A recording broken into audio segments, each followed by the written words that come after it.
자, 좌절감의 원인 5가지. 처음의 기대와 실제 결과가 일치하지 않는다. 항상 겪는 좌절감이죠. 그 다음에 실패를 두려워한다. 이러다 보니까 자꾸 실패가 두렵죠. 3번째, 지침과 이해가 불충분하다.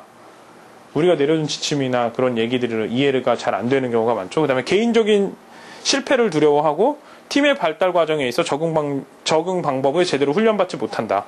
그러니까 팀들은 계속 변해가는데, 그러니까 옛날에 건희 씨가 최근에 좀 그랬던 것 같아요. 이렇게 있으면 우리 팀이 계속 변해가고 이렇게 바뀌어가는데 건희 씨는 학교 왔다 갔다 하는 바람에 이게 이렇게 변해간지 모르고 있었던 거죠.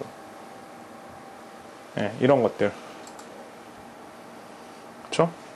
그럼 이럴 때는 어떻게 해야 되나, 이렇게 힘들 때는 사람들에게 우리가 이것들을 다 해내면 어떤 좋은 일이 일어날 거라는 걸 항상 얘기를 해줘야 돼요. 우리가 어떤 모습이고 얼마나 편해질 거고 어떻게 갈 거다.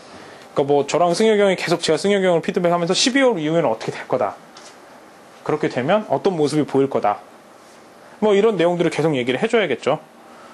예. 그 다음에 이제 그렇게 하다 보면 이제 사람들이 그 긍정적인 거에 관심을 갖고 집중을 한다고 하더라고요.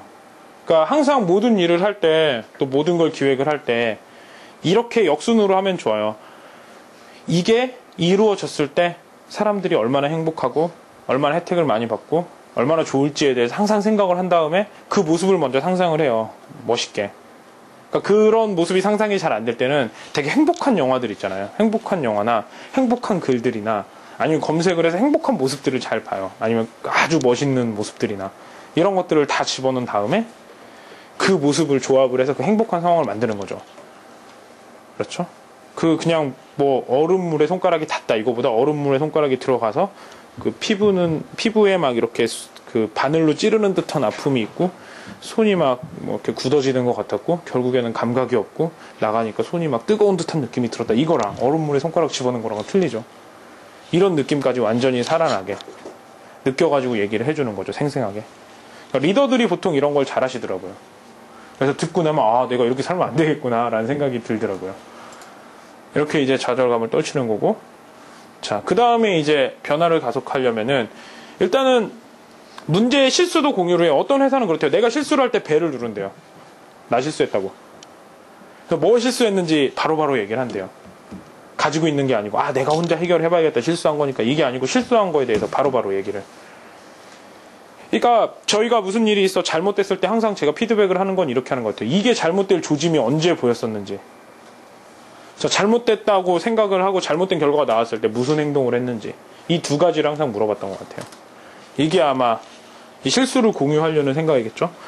자, 그 다음에 이렇게 실수를 하게 되면 빨리빨리 뒤처리를 하게 되고 뭐가 잘못됐는지를 안다는 건, 그러니까 예를 들어서 우리가 3갈래 길이 있어요. 한 갈래 길이 아니라는 걸 확실히 안다면 이것 또한 답을 찾은 것만큼 좋은 일이거든요.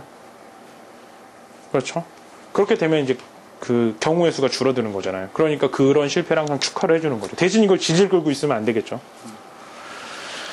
그 다음에 현황 공유로 책임의식을 높이기. 이렇게 하다 보면 이제 이 사람이 많은 책임을 지고 있다는 게 느껴지죠. 자, 이 사람이 이 일들을 하게 되면 어떻게 될지, 또 어떤 식으로 어떤 내가 책임을 가지고 있는지에 대해서 알겠죠. 그 다음 피드백이 중요한 게, 예를 들어서 제가 이제 야구를 하는데 자, 공이 들어와서 휘둘러서 쳤어요. 근데 어디로 갔는지 15분 후에 알려준다 그러면 야구할 맛이 안 날 것 같고, 볼링 공을 던졌는데 핀이 몇 개 쓰러졌는지 안 알려줘요.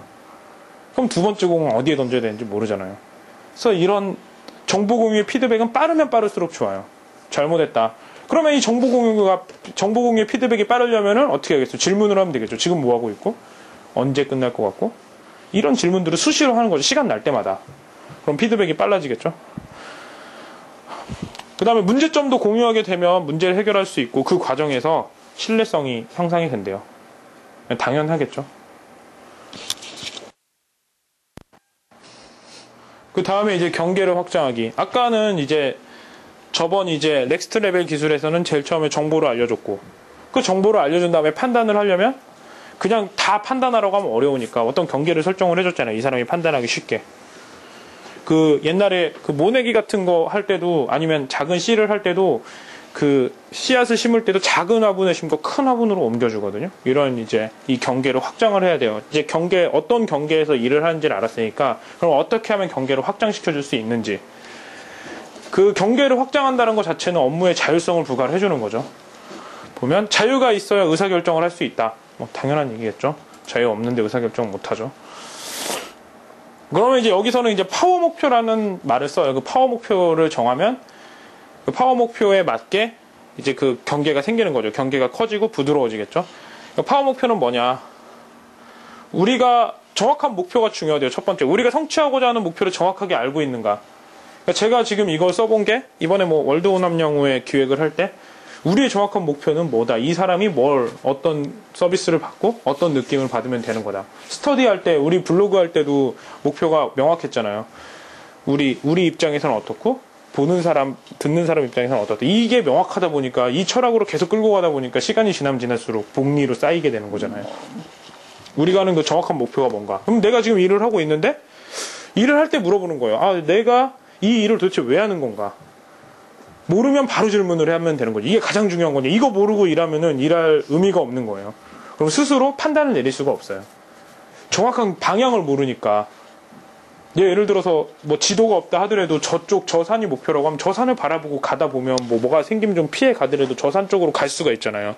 근데 우리가 정확한 목표를 모른다는 건 어디 목표 지점이 눈에 안 보인다는 거예요. 그럼 일을 하면 딴 데로 가겠죠. 그러니까 지금 자기가 하고 있는 일에 정확한 목표가 생각이 안 날 때가 있으면 즉시 전화를 할 때 전화 찬스를 쓰세요. 누구한테건. 그리고 항상 이걸 관리하는 사람한테는 관리하는 사람을 항상 물어봐야 돼요. 자, 우리가 이 일을 왜 하는 것 같아? 우리가 무슨 정신으로 일을 해? 이걸 항상 물어봐야 돼요. 두 번째, 주인의식을 고양하는 목표. 목표는 우리에게 어떤 이익을 가져다 주며 그 결과에 책임질 수가 있는가? 그러니까 이걸 하면 우리에게 어떤 이득이 있는가를 생각을 해야겠죠. 좋은 목표를 잡고 어떻게 이득이 올 건지. 그렇죠? 이득 없는 걸 하면 결국에는 그 비용이 계속 지출이 되는 거고, 그럼 우리가 참 힘들게 일을 하게 되잖아요. 우리가 좀 편하고 행복하게 일을 해야, 그래야 더 많은 것들을 해서 사람들한테 많은 기여를 할 수 있는데, 우리가 힘들게 일하고 당장 먹고 살기가 힘들게 된다면은 저희가 어떤 일을 할 수가 없게 돼서 결국 기여도 할 수가 없게 되니까 가장 중요한 건 그거. 어떤 이익을 가져다 주는지. 그다음 범위가 명확한 목표.